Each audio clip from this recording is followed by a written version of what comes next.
but then you see these bands of very distinct cloud cover. That is not rain, that is not snow. Believe it or not, military aircraft flying through the region is dropping chaff. Small bits of aluminum, sometimes it's made of plastic. Now, they won't confirm that, but I was in the Marine Corps for many years, and I'll tell you right now, that's what it is. And now we're learning that scientists and researchers are looking at how to change the weather on purpose. I mean, lasers? Really? To change the weather? Well, instead of doing a rain dance, we physicists are firing trillion-watt lasers into the sky to actually precipitate rain clouds and actually bring down lightning bolts. In the 60s, the CIA used this to bring down monsoons during the Vietnam War to wash out the Viet Cong. Governments have been playing with this thing. Alleged to. Alleged to, right. These long white lines that are left in the sky after a jet flies through the air. Is there any truth to the theory that there's chemicals that are released by the government? Absolutely not. What about to control minds? No, they are very much conspiracy theories.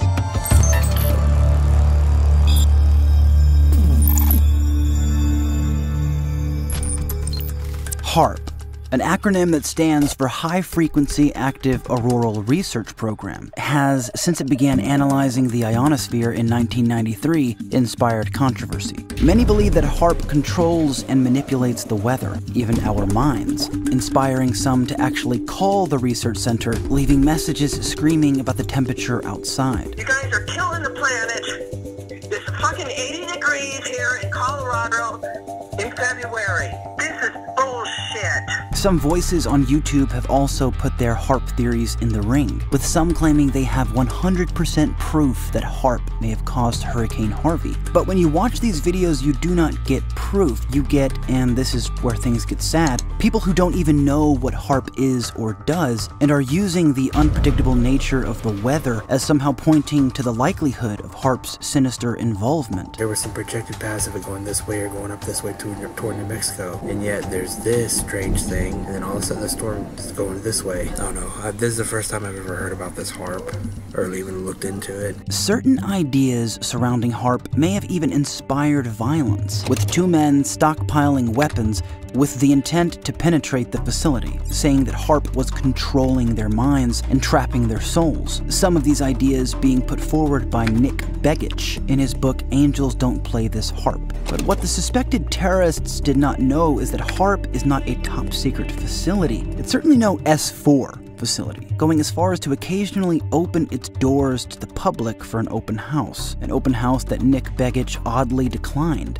They're having an open house today. Yeah, they have them every couple of years. Isn't it of interest? You're so damn close to it. There's nothing there that I need to see. It's in their technical specifications on what they built, and the rest is, I mean, what is it? But what are some of the main claims of the Begiches of the world and the ever-widening chemtrail community online? Does a rational outside observer have a leg to stand on among these ideas? Let's find out.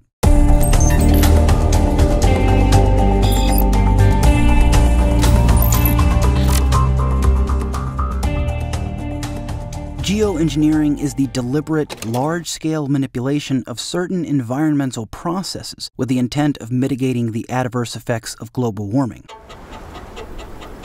After a big volcano like Pinatubo that put a lot of sulfur in the stratosphere, you actually see the whole world get cooler for, say, a year. And not just get cooler, but actually the productivity of plants, of ecosystems around the world went up that year. Keith has an idea. Send planes up into the air that release an aerosol to do the trick. According to the bulk of climate scientists, there is a, quote, very high confidence that the global warming measured over the past 50 years is due primarily by human activities. And the claim from those in the geoengineering project is that if humans are already causing the planet to warm, then in principle, they can cause it to cool. And according to Harvard, several attempts at solar geoengineering have already taken place, generously funded by Bill Gates, with Harvard claiming that by the year 2022, future tests could involve seeding the sky with aluminum oxide, even diamonds. And it is here where two kinds of skeptics exist. On the one hand, some worry we should not be playing God, that these experiments could have disastrous consequences for humanity and, ironically, the environment. A study from a team at the University of Reading said, quote, we have shown that one of the leading candidates for geoengineering could cause a new unintended side effect over a large part of the planet, end quote, with even David Keith himself admitting to the possibility of, quote, side effects. Absolutely true that any version of this solar geoengineering will have unexpected side effects, I'm sure, problems, uncertainties. But of course, the state we're in has unexpected uncertainties. But then there is the other hand, those who mirror the above skepticism of mainstream geoengineering, but extend the definition to include not just mitigation of the climate, but the process of control.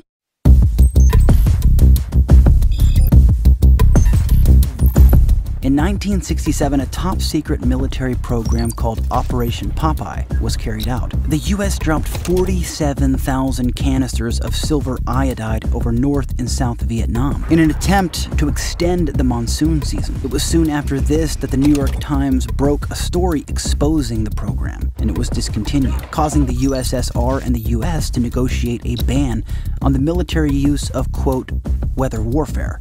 China has one of the biggest weather-altering technologies on the planet, which famously, in the 2008 Olympics, utilized rocket launchers, anti-aircraft guns, and planes to keep the Bird's Nest Stadium dry. It at least appears they were successful. The truth is that it's very hard to measure these things, although those that do, a researcher at China's Aerospace Science and Technology Corporation said more than 500 burners have been deployed on alpine slots in Tibet and other areas. The data we have collected show very promising results. So it looks like all we can know so far is that some governments have technologies that purport to induce or prevent rainfall, and that depending on the level of already existing precipitation, certain parts of the world seem to respond better to these techniques than others, making places like California, although a place where successful cloud seeding attempts have been done in the past and are attempting to get done now, much more difficult. Whether or not cloud seeding merits the controversy it gets remains to be seen, but the notion that cloud seeding is proof of, quote, chemtrails, which is the paranoid hypothesis that jets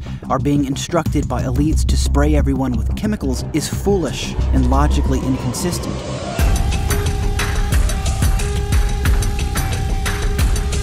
Because wouldn't the malevolent pilots all over the world have the foresight to understand that they too exist under the clouds that they're spraying on everyone? It's the equivalent of trying to sink the Titanic, only you're still on it, and the Titanic is the world. And if chemtrailers cared so deeply about not wanting to inhale chemicals, wouldn't they be protesting refineries? If your concern is breathing in pollution, the place to start would be the factories that are transparently emitting benzene, formaldehyde, mercury, and radon gas everywhere. One doesn't need a conspiracy to know that our air sucks. But with all that said, are there other factors of geoengineering we should be worrying about? And how on point or off are those on the fringes who claim they have evidence that some are using or trying to use the weather with a much more sophisticated level of control, and who are doing so with either misguided or even sinister intentions?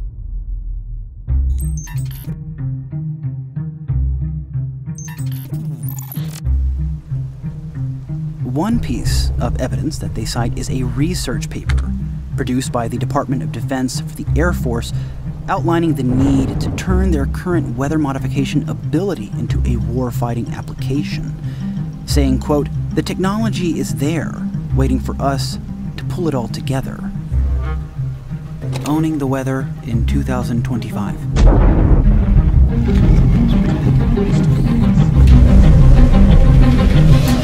But not so fast. This research paper is primarily theoretical, whose main claim is that we should be trying to do this, not that we are in fact doing it. It's certainly not evidence that elites are controlling the weather. That said, it does continually reference the ionosphere, that which HAARP can probe, as an invaluable necessity in their plan to attain weather control, with no specific mention, however, of said research facility. Skeptic or otherwise, one could call that a coincidence, that the most important variable inside this DoD weather control document is the ability to research the exact environmental process HAARP has been built to investigate. Combine that with the date of the document following the completion of the HAARP facility, and one could build a modestly coherent hypothesis that the Defense Department department built HAARP with the goal of, quote, controlling the weather. The reason why I say moderately coherent is because in order for this hypothesis to make sense, you have to grant that the 7 authors are talking about HAARP, but refrain from doing so on purpose. And you also have to grant something else,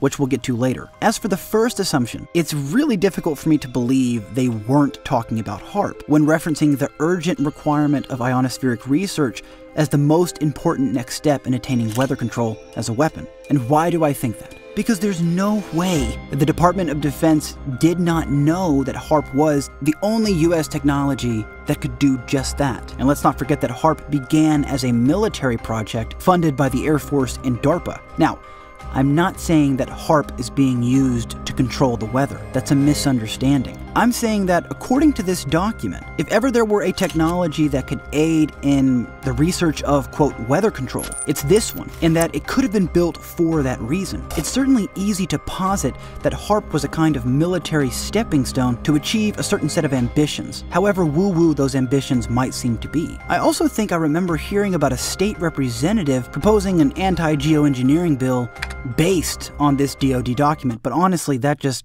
couldn't be right. Right?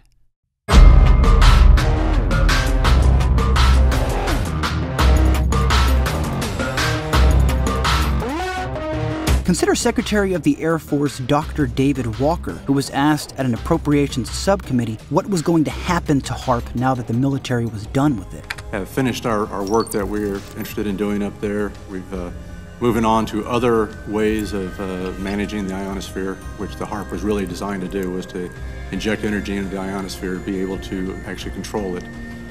But that work has been completed. But all of this said, the document ultimately highlights the scope of the author's security ambitions, but not necessarily their ability to attain them. So although we will come back to this in part 2, along with the second assumption needed for all of this to fit, but I'll leave it here for now with this rough metric that I'm 30% sure that HAARP was built with the intent to control the weather. It's whether or not the research was successful in creating this ability I'm much more skeptical of. Someone who disagrees with me and who is perhaps the most outspoken on the topic of sinister geoengineering is Dane Wigington. He who controls the weather will control the world. Anyone who thinks this isn't going on is not living in reality, and the threat is immense and immediate. In the desperate attempt to continue the population's confusion and division on the true state of the unfolding climate collapse, the geoengineers have manufactured Winter Storm Xanto in the Great Lakes region by utilizing the global network of ionosphere heaters and microwave transmitters to orchestrate a flow of extremely warm moisture being pumped up from the record warm waters of the Caribbean. This moisture is then seeded with endothermic reacting patented chemical ice nucleation elements. Anyone who thinks that what we see in the sky being emitted from aircraft is not affecting the weather is simply not living in reality.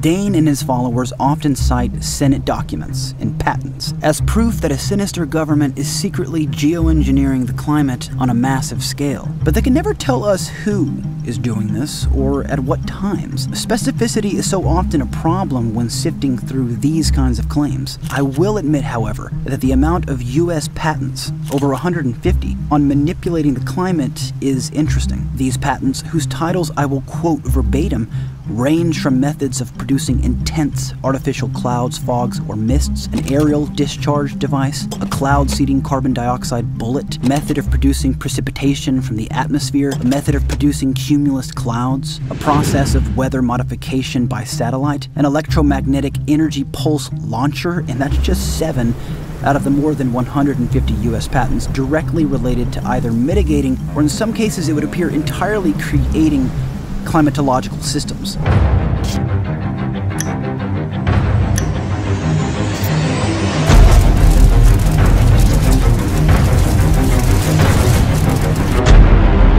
Air Force document. It's called Owning the Weather 2025. It's actually from the Air Force.